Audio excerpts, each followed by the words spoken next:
Okay, so I had someone who's been training with me for a while start asking me questions about what do I do when I bring a puppy into the house for the first time.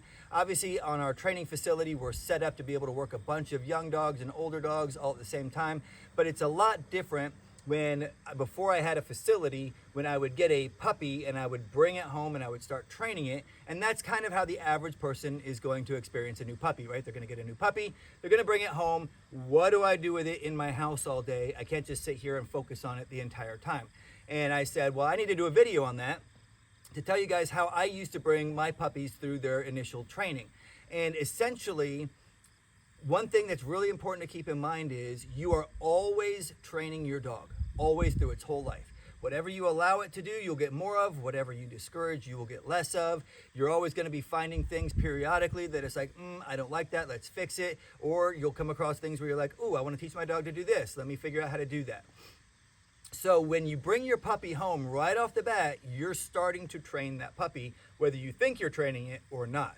So the couple things that are really important is I want a good collar. I typically start my pups off on a flat collar unless they just are so high energy that they don't respond to the flat collar. Then I go ahead and put a prong collar on them. But if they'll respond to the flat collar, I start there. I want to make sure I have a collar, a lead, and a crate that properly fits the dog. If you have a puppy, so she's one of my small dogs, but if you have a little puppy, like an 8-week-old puppy, do not put it in a 36-inch crate. They will go to one end of the crate and poop and pee and go to the other end of the crate and lay down. The crate should be small enough that they cannot go to one end and go to the bathroom and go to the other end and lay comfortably without laying in it. That's one of the things that deters them from going to the bathroom in a crate. So the downside is you got to get a small crate when they're little, and you got to buy a couple extra crates as they get bigger. Now, once they're pretty well crate trained, you can usually jump up to what you anticipate them using the rest of their lives, and most of the time they're fine. If they start having issues again for some reason, you might have to buy an intermediate crate between those two sizes. But for the most part, you want a crate that fits the dog, a lead, and a collar. And what I do is I want to start teaching my dogs two things right off the bat. Number one is your crate is not a bad thing. Going into your crate, you have a little chew toy in there. Hang out. I will come get you before too long. So I want them to get comfortable in their crate, kind of like it's their bedroom. And then the second thing I want to teach my dog is how do we move around together, right? So what I typically do with a puppy is I clip them onto their little flat collar, and my leads have a clip at both ends and a floating ring. I put that lead around my waist, I clip it in, and I'm going to move a little slower when this is happening because it's a puppy. It doesn't know how to move with me yet, right? But it's attached to me, and I'm going to be doing whatever I'm doing around the house just a little bit slower with a puppy attached to me. And if I sit down to do some computer work, I'm going to sit down and I'm going to tell the puppy to lay down at my feet. I'm going to use my foot and I'm going to put my foot over the lead so that it kind of holds the puppy in a lay down position. And I'm going to praise the dog every couple minutes, good plutz, or whatever your lay down command is. And I'm just going to get them used to when I sit down, you lay at my feet and chill. If you need a break, put them in their crate. Typically, I try to keep the crate time frames to 20 to 30 minutes, but at night, you are going to need to crate them longer.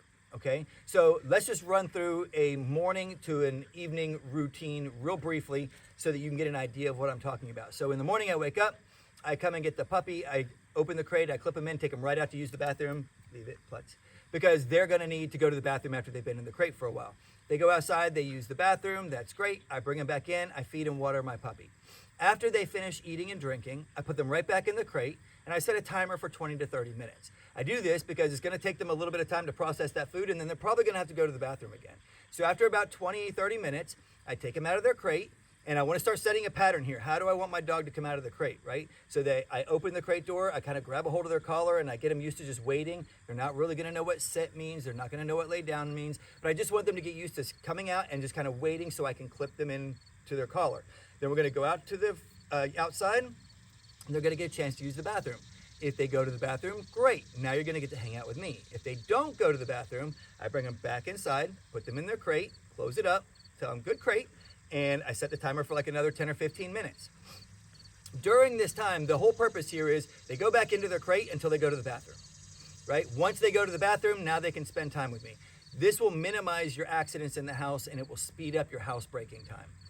If your dog starts to whine, you're going to notice there's two types of whine in a crate. There's one that is, hey, I want out of my crate, let me out. You do not reward that whine. You always give them a little correction. I typically walk up and bump the crate with my foot, and I tell them, hey, cut that out, be quiet.